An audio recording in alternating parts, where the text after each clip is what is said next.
Hey Rick, how's it going? Good morning, Jordyn. How are you doing? You sound like a bundle of energy this morning. Yeah, I'm doing good, doing good. Well, great. Thanks for joining us. And disappointing that the Olympics is delayed a year, but I know someone like you can turn that disappointment into a positive. How are you staying ready and focused with a year delay in the Olympics?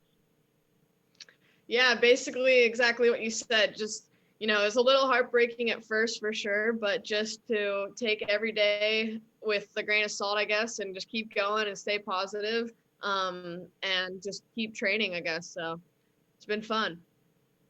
Yeah, joined by professional skateboarder Jordyn Barratt, who's going to be living out her Olympic dream here, hopefully, as we get our world back to somewhat normal. How have you been handling things personally, Jordyn? It's been a change for all of us.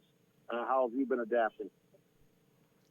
Yeah, it's been a change, but I'm just trying to keep everything simple and kind of just work on myself, work on my mental game, and just keep training. I skate pretty much every day. I surf all the time and ride my dirt bike and do cross training like that. And just trying to stay busy and keep it light. Yeah, what is training like for the skateboarding circuit? And I know the reason why we're here. I know that Clif Bars is probably part of that equation. Yeah, definitely. I mean, training wise, I do a little bit of everything, definitely skating, of course. I usually skate in my favorite park. It's in Encinitas. And, but, I surf a lot too. And that's good for the cross training, the different muscles, but sort of the same thing like that. And plus, that's one of my favorite things to do. So just that kind of is my Zen like sport, but yeah, I usually do that. And then, basically I run, I train with my trainer and things like that. I've kind of been a little more mellow with that right now, just to work on my actual skating and work on my mental game more. But with these busy days, I lose a lot of energy, and so to keep gaining that, I love the nut butter bars when I need a snack, and they're super good and there's a lot of protein in them, and it just keeps me doing the things I love. Yeah, Cliff Bars have been a favorite for elite athletes for a long time. How pleased are you with your partnership? How important are partnerships like that for you? Yeah, it's been super great working with Clif Bar. I've always loved their products. I've, eaten them my whole life basically. But to have an unlimited supply and to have such a rad company, knowing that they have my back, has been so amazing. And I'm Yep. so thankful for it. They do a lot of good for the planet and they do a lot of good for the community. So that's super important in my opinion as well. Um, but yeah, it's just I'm really lucky to be able to live out my dreams and to have a company like Clif Bar having my back. It's been amazing. Yeah, we're with Jordyn Barratt, skateboarding Olympic hopeful here for the U.S. And Jordyn, we've all seen you in the X Games. How is the Olympic competition either similar or different from what we've seen in X Games? Yeah, it's the same discipline. So I compete in park skateboarding. So it's pretty similar to what you'll see at X Games, with the qualifiers and the park, at the Olympics. So it's very similar to that, just a little bit different competition.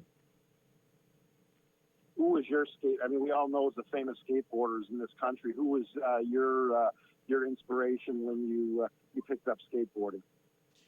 Well, one of the first videos that I ever watched was of Bucky Lasek, and he, Mm-hmm. was immediately one of my favorite skateboarders, and I always watched him. And then I ended up meeting him a few years ago, and we skated all the time together now, and he's one of my good friends. So to go from such a fan to having a friendship with such an amazing skateboarder has been super cool too.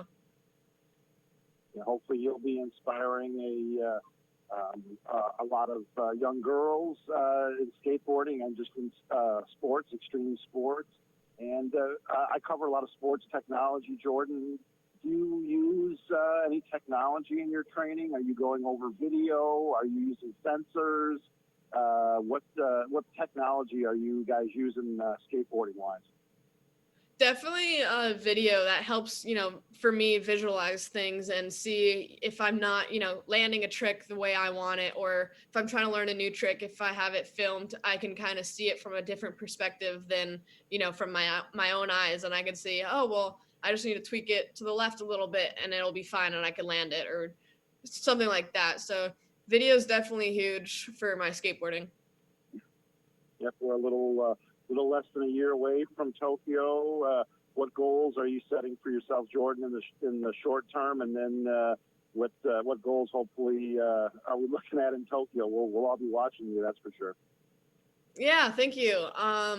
Definitely, short-term goals is just to keep skateboarding and keep, learning tricks and keep enjoying myself and just having a good time trying, not to get too burnt out. And then, hopefully contests, qualifiers start running up again and things like that. And I kind of get back into my competition mode and that sort of thing. But just keeping it fun. And then, once the Olympics comes around in a few months, then it'll be back to heavy training mode and, you know, watching everything I do, skating a ton, training a ton, and that sort of thing. And then I'll have way better goals then, I guess.